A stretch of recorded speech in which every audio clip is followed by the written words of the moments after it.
Bom dia, pessoal, meu nome é Eduardo, eu faço parte do Instituto Ambienta, uma organização socioambiental aqui da cidade de Mogi Guaçu, cidade do estado de São Paulo. Nós estamos hoje aqui em comemoração ao Dia Internacional do Meio Ambiente, de junho, com a nossa atividade final da Semana Ambienta, que é o plantio de espécies nativas. No caso aqui, hoje nós vamos fazer o plantio de uma espécie nativa em um parque da cidade de Mogi Guaçu, E nós estamos aqui hoje para passar um pouquinho, de forma bastante resumida para vocês, algumas orientações genéricas sobre fatores que nós devemos considerar na hora de escolher uma espécie para plantio ou na nossa calçada ou num parque da cidade, mediante autorização da prefeitura, tá ok?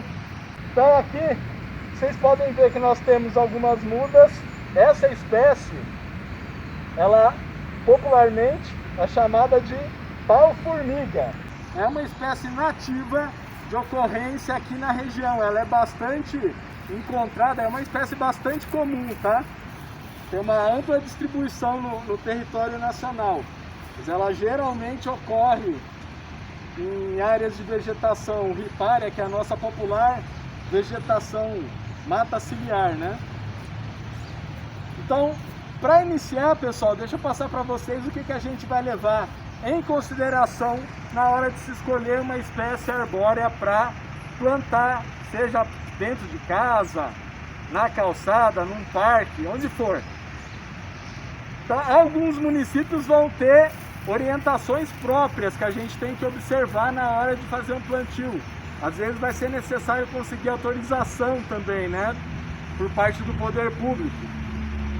Tem alguns municípios que têm até alguns manuais técnicos dizendo lá o espaçamento que você tem que deixar, a relação de espécies adequadas para plantio em calçada, por exemplo. Então, supondo que nós não tivéssemos nenhuma orientação sobre a espécie, sobre local de plantio, é isso que a gente vai passar para vocês, algumas recomendações bastante genéricas, aquelas que vão estar presentes em qualquer manual técnico, tá bom? Então vamos supor que eu queira plantar uma árvore no meu município, na minha calçada, em casa. Quais fatores que eu tenho que levar em consideração?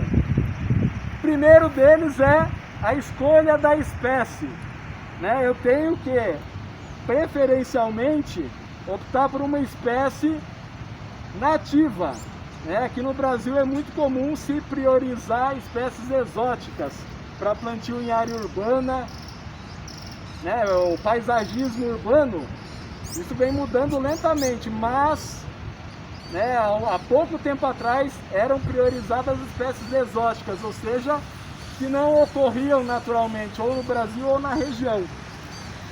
Então a primeira coisa que a gente pode considerar é a espécie. Vamos preferir aquelas que sejam nativas da região, da minha região. Lembrando que espécie nativa, ela pode ser nativa do Brasil, mas não nativa da minha região. Então eu tenho que preferencialmente escolher aquela que é nativa na minha região, ou seja, ocorre naturalmente na minha região. Dentre todas as alternativas de espécies nativas, eu vou optar por uma mais adequada ao local de plantio. Então, o que eu tenho que considerar? O espaçamento para outras árvores, para construções, parede, qualquer outro tipo de construção, se tem fiação acima. Por quê? Se eu não levar em consideração esses fatores, eu posso pegar uma muda pequenininha como essa aqui que vocês estão vendo, Essa aqui é uma muda bastante pequena. Eu posso colocar ela aqui na minha cova e me parecer que o espaçamento está muito adequado para uma outra árvore. Uma mudinha desse tamanho, se eu deixar 1,5 metro, tá ótimo. Só que a gente tem que lembrar que a intenção de plantar a espécie arbórea é que ela cresça, se torne, adquira o porte arbóreo. E se estiver muito próximo de construção, de outra árvore, abaixo de fiação, quando ela tiver com o porte adulto, ela pode ocasionar muitos problemas. Então, se eu planto ela muito próxima de outra árvore, agora pode parecer que não tem nenhum problema, né? Uma mudinha desse tamanho. Quando ela crescer, eu vou passar, vou olhar lá e vai ficar patente que aquele serviço foi assim, feito sem levar em consideração o porte da árvore quando ela está na fase adulta. Então, um fator importante que a gente tem que considerar é qual é o porte dessa espécie quando ela estiver na fase adulta. Eu tenho que deixar o espaçamento de acordo com o porte que ela vai adquirir, não com o porte que ela tem quando você está plantando. Outra coisa é a altura, né? Qual altura que essa espécie alcança?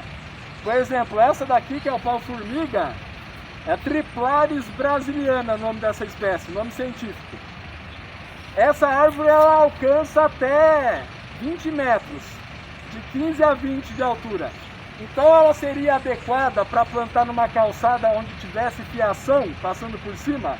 Não, porque ela vai crescer e vai ser necessário poda para que a fiação passe por dentro dela. Então o ideal é plantar ela em um local onde não tenha fiação passando, né? Então, espaçamento, eu tenho que considerar o porte dela adulta, a altura, para ver se onde eu estou plantando ela vai ter esse espaço para crescer, 20 metros no caso dessa espécie.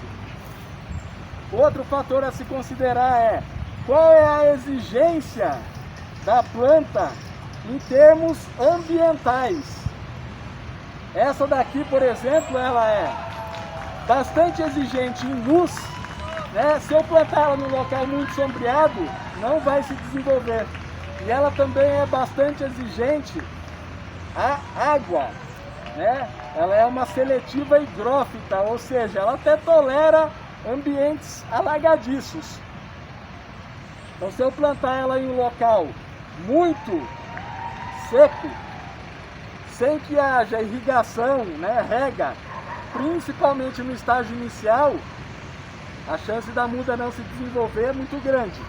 Então tem que levar em consideração todos esses fatores: porte, o espaçamento de acordo com a estrutura da copa, né? Fatores ambientais, tudo isso só para que a gente escolha a espécie.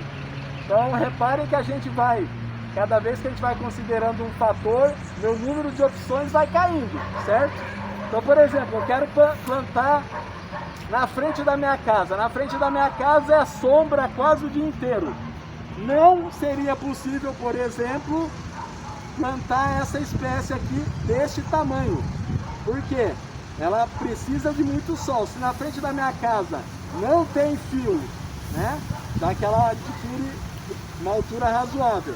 Se eu plantasse uma muda desse porte, que precisa de muito sol, na frente da minha casa só faz sombra, ela não se desenvolveria até um porte que permitisse ela alcançar a iluminação. Então, não seria uma espécie interessante para essas condições de sombreamento.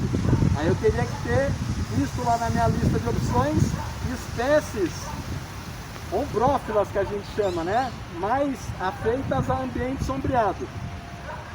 Mas então, pessoal, tendo sido feita a escolha da espécie, a gente vai lá para o local de plantio e aí a gente vai passar para o plantio propriamente dito. Aí a gente também tem alguns fatores a se considerar. Se eu tocar minha muda na área, eu vou abrir a minha cova. Tem gente que chama de berço, sem problema. Cova, berço. Eu vou abrir lá a minha cova para fazer o plantio da muda. Quais fatores eu preciso considerar? Um fator importante a se considerar é a altura do meu torrão. Então esse volume de terra aqui a gente chama de torrão. A altura do meu torrão. O ideal é coincidir a parte de cima do torrão com a superfície do solo.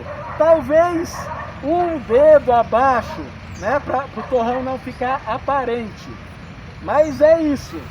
Não posso colocar a muda muito baixa na cova. Por exemplo, a gente abriu uma cova aqui, ela está muito mais profunda que a altura do torrão.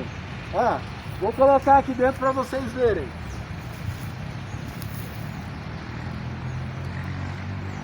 Tá dando para ver que como a muda é pequena, ela tá. Se eu cubro aqui, eu vou enterrar a muda inteira.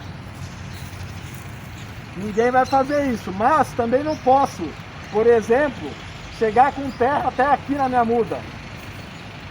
Vamos lembrar, o ideal é que a altura do torrão fique bem próxima, um dedo abaixo da superfície do solo. Esse é um fator que eu tenho que considerar.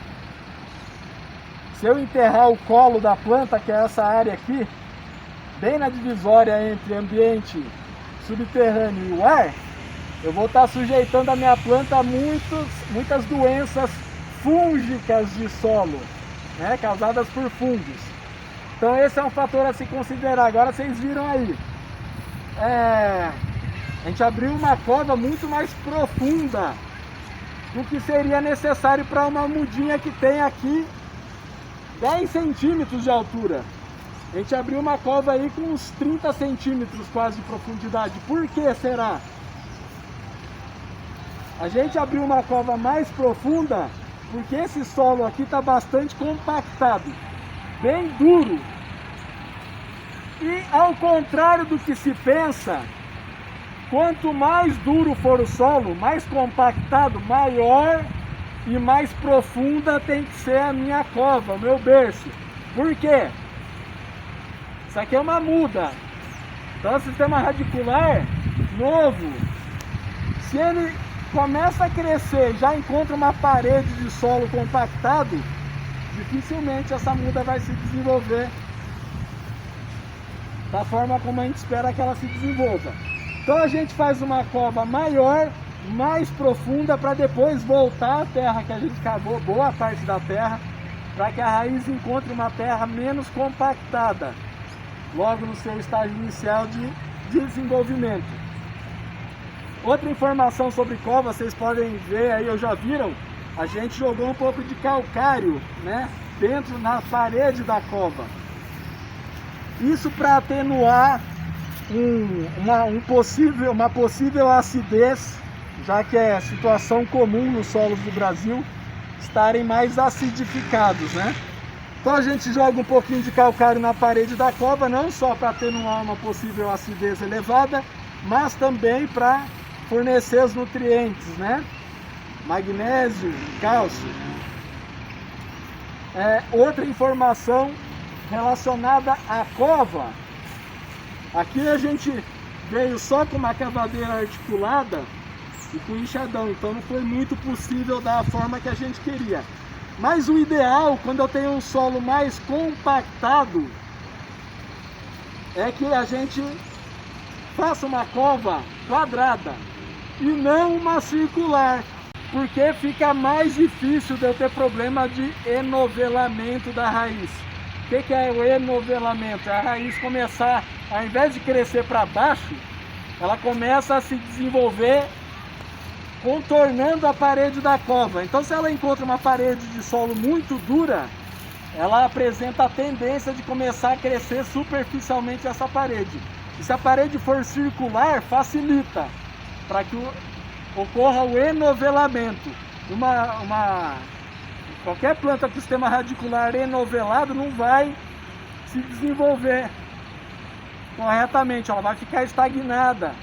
As raízes não vão aprofundar no solo, vai ficar muito mais sujeita a déficit hídrico, por exemplo. Então, quando você está numa época mais seca, um veranico ou mesmo época de inverno, né? As plantas que têm raiz mais profunda sofrem menos por falta d'água. Se a raiz enovelou, ela está toda parada aqui, ó, na altura, na profundidade da cova. Então, se eu faço a cova quadrada, fica mais difícil de ocorrer o enovelamento. Outra orientação com relação à cova, que a gente ouve bastante, vê bastante por aí, né? Você vai pegar, abrir sua cova, a terra mais superficial você vai separar, porque ela é mais rica em matéria orgânica. E a mais profunda, você vai separar uma da outra, a terra mais superficial da mais profunda. Vocês estão vendo aqui, ó, tem dois morrinhos, né? Dois morrinhos de terra, a gente separou. Uma terra mais da metade da cova para cima e a outra da metade para baixo. Por que que eu separo? Porque uma tem mais matéria orgânica que a outra. Aí a gente encontra bastante a seguinte orientação, ó. Na hora de voltar essa terra, você inverte a camada, para que a matéria orgânica fique lá próxima das raízes. Não é muito interessante fazer isso, não dessa forma, porque quanto mais profunda for a cova, menos oxigênio vai ter lá embaixo, na parte de baixo da cova, né? Depois que você voltar com a terra, o oxigênio vai conseguir, o ar, né? Vai conseguir penetrar no solo a uma taxa necessária até uns 8, 10 centímetros. Dali para baixo vai haver pouco oxigênio. Então, se eu jogo matéria orgânica muito profundamente na cova, o que pode acontecer? Essa matéria orgânica pode começar a se decompor de forma anaeróbica, né? Na ausência de oxigênio. E qual que é o problema disso acontecer? Na decomposição anaeróbica são produzidos gases tóxicos para as raízes.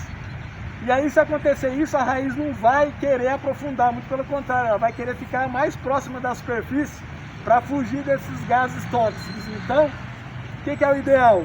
A gente pega, na parte mais profunda, a gente joga aquela terra que já estava no fundo, e essa mais rica orgânica aqui, ó, a gente incorpora superficialmente, não mais do que 10 centímetros. Interessa que a matéria orgânica se decomponha para que sejam liberados os nutrientes, que é o que a gente chama de mineralização da matéria orgânica. Então a gente vai incorporar esse solo mais rico em matéria orgânica até uma profundidade aí de uns 10 centímetros no máximo. Então eu posso preencher o fundo da minha cova com terra já do fundo, aí da metade para cima eu posso ir com aquele solo mais rico em matéria orgânica. Ok, pessoal? Então vamos evitar de jogar o solo rico em matéria orgânica lá no fundo da cova. Então vocês viram aqui, ó, que se eu colocar a muda na cova como ela está aqui, ela vai ficar quase toda enterrada. Então eu vou ter que voltar boa parte da terra. Lembrando, por que a gente cavou mais profundo do que seria necessário? Em especial em solos mais compactados como este, a raiz encontra um solo menos compactado, mais solto no momento em que ela começar a se desenvolver. Para isso que a gente aprofunda mais e faz uma cova maior. Lembrando a recomendação, né? Diferente do que geralmente acontece. O que acontece? Quando eu chego no solo duro lá, eu vou fazer uma cova para plantar uma muda, a tendência é a gente fazer uma cova o menor tamanho possível que caiba a muda, para a gente não cansar tanto. Só que é exatamente o contrário que a gente tem que fazer. Se o solo for ótimo, soltinho, fácil de cavar, você pode fazer uma covinha pequena, porque a raiz vai que vai. Agora aqui, solo ruim não. Solo ruim nesse caso que eu estou me referindo é solo compactado. Então o que eu vou fazer agora, pessoal? Eu vou voltar em parte dessa terra para dentro da cova para que a muda possa ser plantada na altura ideal, certo?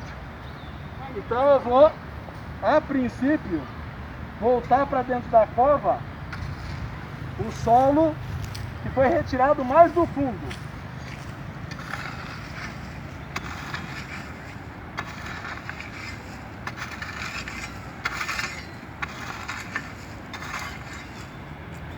Eu voltei parte do solo para dentro da minha cova.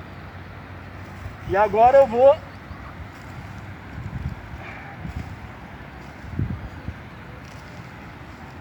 vou experimentar aqui, ó. A altura do meu torrão ficou próxima aqui da superfície do solo. Se ficou, eu posso vir com a matéria orgânica com a terra mais superficial, né? Aquela mais rica em matéria orgânica, e preencher a lateral. Se não, se tiver muito baixo ainda, como ainda está, a gente volta mais terra. Então mais ou menos aqui eu posso começar a jogar, dessa altura, eu posso começar a jogar a terra mais rica em matéria orgânica. Por quê? A essa altura aqui da superfície, já elimina o risco de decomposição anaeróbica, tá? Eu joguei mais matéria orgânica, testo de novo, dá para subir mais um pouco, jogo mais terra. Repara que eu já preenchi quase metade da minha cova com terra. Ah, não precisaria ter cavado tanto. Neste caso precisaria, porque, como nós já vimos, esse solo é compactado. A raiz, quando começar a crescer, vai encontrar esse solo mais solto embaixo. Vai facilitar o crescimento. Se ela começa a se desenvolver, dá de cara numa parede de solo compactado, olha lá, ó. Tô voltando mais terra. E aqui eu já vou colocar minha muda, né? Então eu experimentei aqui, encontrei a altura onde... Só que é importante, né, pessoal? Então vamos repetir. A altura do torrão, eu vou fazer o máximo possível para coincidir ela com a superfície do solo.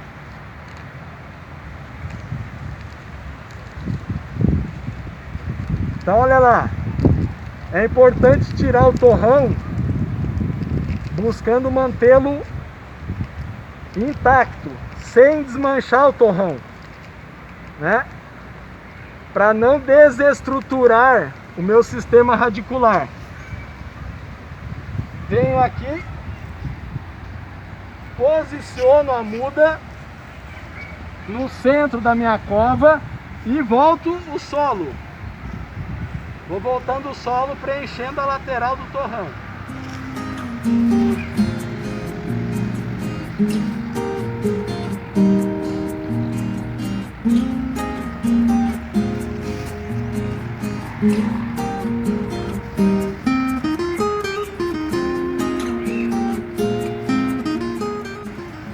O ideal, lembra que é a gente manter a superfície do torrão um dedo abaixo do nível do solo, tá? Vou pegar a enxada aqui.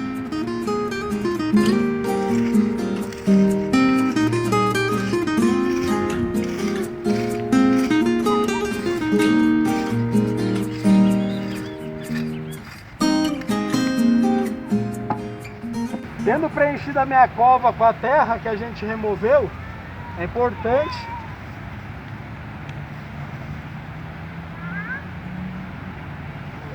a gente agora dá uma pressionada nesse solo para eliminar possíveis bolsões de ar, tá?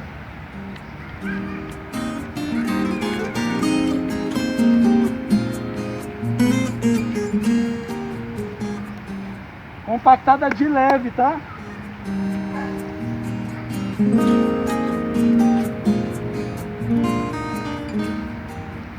Eu deixo a minha muda o mais reta possível, né?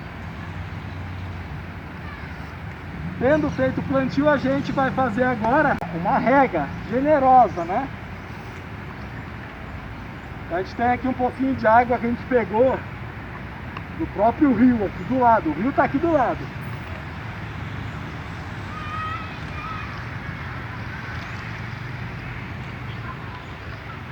No momento do plantio é muito importante regar abundantemente. A gente ainda vai jogar mais água aqui. Mas basicamente é isso, pessoal. Esse plantio a gente está realizando aqui num parque, né? Então a gente obteve a autorização da prefeitura para poder fazer esse plantio aqui. Como eu falei para vocês, a gente observou, ó, distância para poste, para outras árvores. Vocês podem ver que não tem nada aqui. No caso dessa árvore, ainda a copa dela é colunar.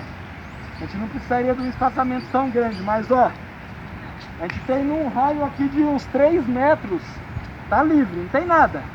Não tem parede, não tem construção, não tem poste, não tem árvore, não tem nada. Então, esse local que a gente escolheu para essa espécie tá adequado, porque olha, ó, para cima também não tem fiação, não tem nada, ela pode alcançar os 20 metros potenciais que ela pode crescer.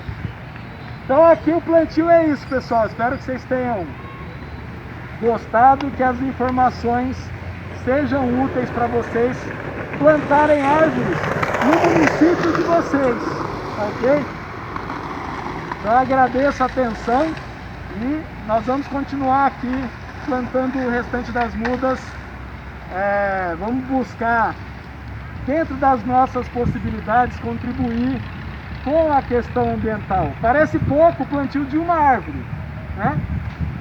Agora, quantas pessoas há no mundo? Quantas pessoas há na sua cidade? Se a gente considerar uma pequena fração da população da sua cidade que tome a iniciativa e plante árvore, podem ter certeza que assim, a qualidade de vida na cidade vai melhorar. Melhorando a qualidade ambiental da cidade, por consequência, melhora da região, melhora do estado, melhora do país e, por fim, melhora do planeta, que é o objetivo último, certo? Então, uma vez mais agradeço e mãos à obra aí, pessoal. Um abraço.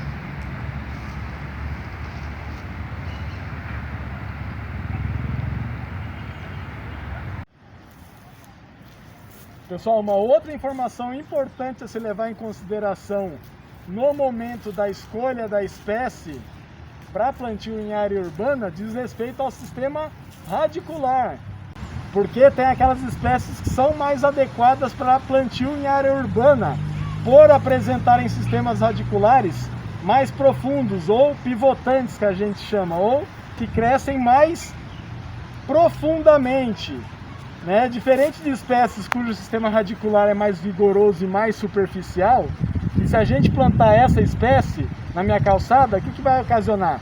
Aquela calçada quebrada por raiz, né? Raiz que sai, começa a invadir asfalto. Então essas espécies com sistema radicular mais vigoroso e mais superficial são mais adequadas para áreas de parque, áreas abertas, áreas verdes dentro do município. Então, se o seu município não tem uma lista lá com as espécies adequadas para plantio em calçada, por exemplo, né, você pode recorrer a manuais de arborização urbana de outros municípios. Geralmente, cidades grandes têm o seu próprio manual de arborização urbana.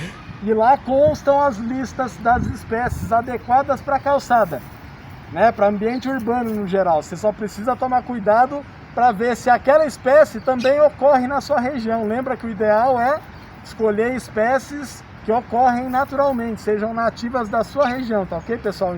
Outra coisa rapidinha para a gente finalizar, para vocês considerarem, é se a espécie apresenta queda de folhas, se tem fruto, né? Porque é muito comum você encontrar pessoas que depois cortam a árvore porque suja muito a frente da casa. Então, tem outra característica interessante para a gente ver, se ela é perennifolia, que é aquela espécie que não perde folhas ao longo do ano, ou é uma espécie caducifolia ou decídua, que quer dizer que ela perde as folhas na época do ano mais seca, como inverno, por exemplo. Então, eu não quero ficar varrendo folha seca na frente da minha casa. Escolha uma espécie perennifolia, que não perde as folhas, né? Mais dois fatores para vocês levarem em consideração na hora de escolher a espécie para ambiente urbano. Perde folhas na época seca? Como que é o sistema radicular? É profundo ou é superficial, tá bom? Valeu, um abraço.